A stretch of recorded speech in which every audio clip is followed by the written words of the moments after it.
नमस्कार मित्रों।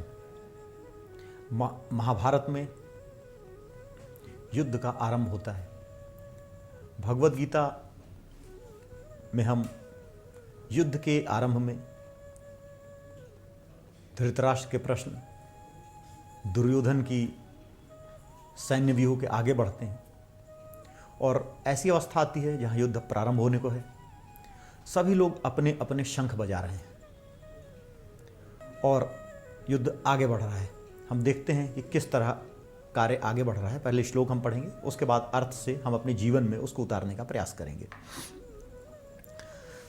तस्य संजयन हर्षः कुरु वृद्धः पितामहः सिंहनादं विनद्योच्चै शंखं दद्मो प्रतापवान् ततः शंखाश्च भैर्यश्च पणवानक गोमुखाः सहसै वाभ्यहन्यन्त सशब्दतुमुलो अभवत् ततः श्वेतैर्हयैर्युक्तैः महति स्यन्दने स्थितौ माधवः पाण्डवश्चैव दिव्यो शंखो प्रदध्मतुः पाञ्चजन्यं हृषीकेशो देवदत्तं धनञ्जयः पौण्ड्रं दध्मो महाशंखं भीमकर्मा वृषोदरः अनन्तविजयं राजा कुन्तीपुत्रो युधिष्ठिरः नकुलः सहदेवश्च सुघोषमणिपुष्पकौ काश्यश्च परमेश्वासः शिखण्डी च महारथः दृष्टधुम्नो विराटश्च सात्विकश्चापराजितः द्रुपदो द्रौपदेयश्च सर्वशः पृथिवीपते सौभद्रश्च महाबाहु शंखान् दद्मुः पृथक् पृथक् सघोषो धार्तराष्ट्राणां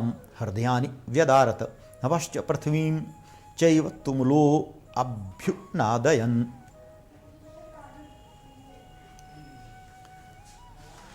युद्ध का प्रारंभ हो चुका है और सभी महारथियों ने अपने अपने शंख बजाए। शंख क्यों महत्वपूर्ण है और शंख बजाने से क्या होता है, क्या संकेत मिलता है? देखिए, शंख बजाना कोई बहुत आसान काम नहीं है। शंख यह बतलाता है कि हमारे अंदर जीवनी शक्ति कितनी है। आप अगर शंख बजाने का प्रयास करेंगे तो शायद कुछ सेकंड, 5 सेकंड, 10 सेकंड, 15, 20 सेकंड बजा पाओगे। कुछ हैं वो 1 मिनट, 2 मिनट बजा पाएंगे। शंख की आवाज़ और शंख का ड्यूरेशन ये बताएगा कि आपके हृदय में, आपके फेफड़ों में कितनी ताकत है। जितने महारथी थे सबके अपने काफ़ी बड़े बड़े शंख थे और उनका नाम था, उनकी अलग तरह की ध्वनि थी। और उन ध्वनियों के साथ जब भगवान कृष्ण ने, अर्जुन ने, युधिष्ठिर ने, धृष्टद्युम्न ने, सभी ने अपने अपने शंख बजाए तो एक ऐसी आवाज़ हुई जिससे वायुमंडल गूंज गया और कौरव पक्ष के हृदय में डर व्याप्त हो गया। ऐसा क्यों हुआ? दरअसल युद्ध के पहले 13 वर्ष जो कौरव पक्ष था वो महलों में सुख और आराम का जीवन व्यतीत कर रहे थे। जो पांडव थे वो 12 वर्ष के वनवास के लिए थे, 1 वर्ष के अज्ञातवास के लिए थे। जब हम कठिनाई का जीवन व्यतीत करते हैं तो हमारा तन और मन दोनों बहुत दृढ़ हो जाता है। और उस 13 वर्ष के पीरियड को अर्जुन ने उपयोग किया पशुपति अस्त्र की प्राप्ति के लिए, दिव्यास्त्रों की प्राप्ति के लिए, और भीम ने उपयोग किया उसका सृजन के लिए, घटोत्कच को उत्पन्न किया, पैदा किया, जो महाभारत के युद्ध में बहुत काम आया।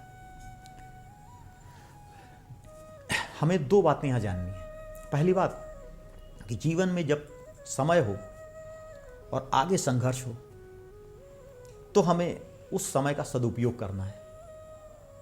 हम जितना ही सुख सुविधाओं में रहेंगे उतना ही हमारा जीवन शिथिल होता जाएगा, हम कमज़ोर होते जाएंगे। जितना ही हम विपरीत परिस्थितियों में रहेंगे, परिस्थितियों से टकराएंगे, उसका सदुपयोग करेंगे, हम विजय के उतने ही करीब बढ़ेंगे। हमारी सेना का एक मोटो है, एक लाइन है कि the more you sweat in peace time the less you bleed in war time. जितना आप शांत की अवस्था में, जितना ही आप पसीना बहाओगे, जितनी मेहनत करोगे, युद्ध में उतना ही कम खून आपका निकलेगा। हमारे यही जीवन पे लागू होता है, यही पांडवों ने किया।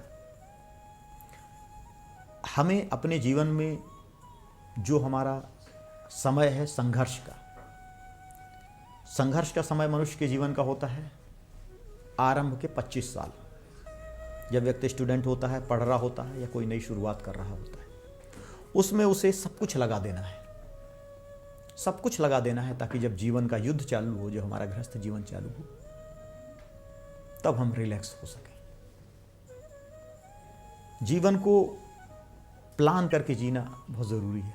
100% तो प्लानिंग हो नहीं सकती और नहीं करनी चाहिए, लेकिन जीवन में मोटे मोटे सिद्धांत, मोटे मोटे माइलस्टोन हमें पहले तय करके रखने चाहिए। जब हम बच्चे होते हैं, हमारी संघर्ष शक्ति बहुत प्रबल होती है, हमारी मेमोरी तगड़ी होती है। एक बच्चे को एक भाषा सीखने के लिए, 2 भाषा 4 भाषा सीखने के लिए कोई प्रयत्न नहीं करना पड़ता, वो अपने आप सीख लेता है। लेकिन हम वही अगर जवानी में या बुढ़ापे में करें तो बड़ी मेहनत लगती है और हम कभी सीख भी नहीं पाते। प्रकृति ने शक्ति दी है बचपन को, वह संघर्ष का समय है और उस समय को हमें जीना चाहिए। उस समय जितना हमें रुक्ष हो सके जीवन व्यतीत करना चाहिए, क्योंकि वह हमारे लिए युद्ध की तैयारी का समय है। यही भगवान कृष्ण ने पांडवों से कहा था। जब पांडव 12 वर्ष के वनवास पर गए, सारे दुखी थे, भगवान कृष्ण आए और भगवान कृष्ण ने कहा यही तुम्हारे लिए समय है, क्योंकि युद्ध तो अवश्यंभावी है, युद्ध तो होकर ही रहेगा, और अगर तुम युद्ध को जीतना चाहते हो तो इन 13 सालों का कंस्ट्रक्टिव यूज करो। भीम अपनी शक्ति को अलग से बढ़ाए, अर्जुन दिव्यास्त्रों की प्राप्ति करें। यही हमारे जीवन में है। हम 12-15 साल से लेकर 25 साल तक, जो 10 वर्ष का समय होता है, आज 30-32 साल भी हो गया है, हमारे लिए संघर्ष का समय होता है। हम जीवन में सुनिश्चित करें, जैसा पहले के 2 उसमें हमने देखा, कि हम अपनी प्रवृत्ति के हिसाब से अपने कैरियर को देखें, अपने जीवन को देखें, आदर्श बनाएं।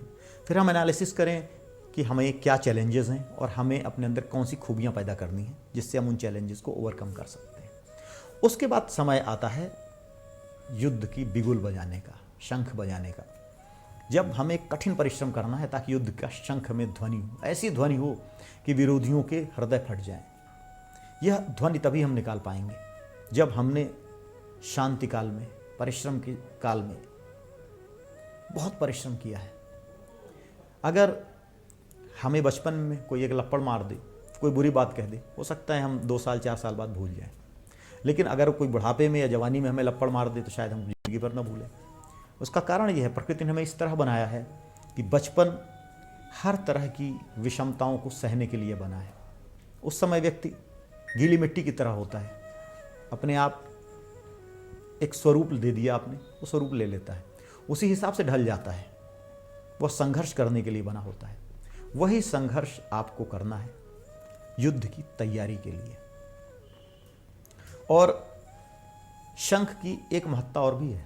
हमें जब भी हम पूजा पाठ करते हैं, जो भी पूजा पाठ करने वाले लोग हैं, वो शंख बजाना चाहिए उनको। शंख की ध्वनि का प्रभाव यह है कि वो अपने आसपास के क्षेत्र में जितनी दूर तक शंख की आवाज़ जाती है, कई तरह के वायरस और विषाणु को शंख नष्ट कर देता है। शंख और हवन, ये 2 चीज़ें ऐसी हैं जो बहुत ज़रूरी हैं। हवन की बात बताना चाहूँगा इसी प्रसंग में कि भोपाल गैस त्रासदी हुई, बहुत सारे लोग मर गए, लेकिन 2 घर ऐसे थे जिनके ऊपर असर ही नहीं हुआ। बड़ा साइंटिस्टिकली हुआ, भाई ये तो बिल्कुल कोर एरिया में थे और आसपास के सारे घरों के ऊपर असर हुआ, इन 2 घरों के ऊपर क्यों असर नहीं हुआ? जब आप वैज्ञानिकों ने रिसर्च की, सारी चीज़ें देखी, तो पता चला वो 2 घर ऐसे थे जिनके यहाँ डेली हवन होता था। हवन में क्या होता है, हवन का जो धुआं निकलता है वो एक तरह से एंटी पोल्यूटेंट है। जो पोल्यूशन है उसके लिए एंटीबॉडी काम करता है और उस पोल्यूटेंट को खत्म करता है। उसकी दीवार में सारे धुएं चिपक गए थे, तो जो भी गैस आई वो उस दीवारों में चिपक गई और उस घर के लोगों को कुछ नहीं हुआ। इसी तरह शंख भी है। शंख जहाँ डेली बजता है उसके आसपास के वायरस को वो ख़त्म कर देता है, एक वाइब्रेशन उत्पन्न करता है, आपके अंदर की निगेटिविटी ख़त्म कर देता है। तो शंख बजाना चाहिए व्यक्ति को।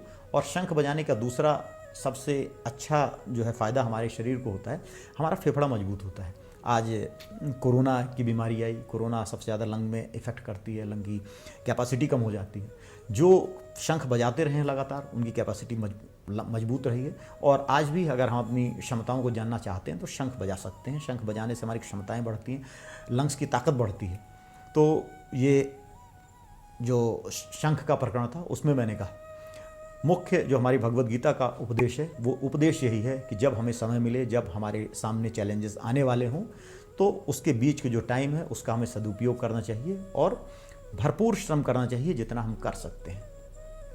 हरि ओम तत्सत।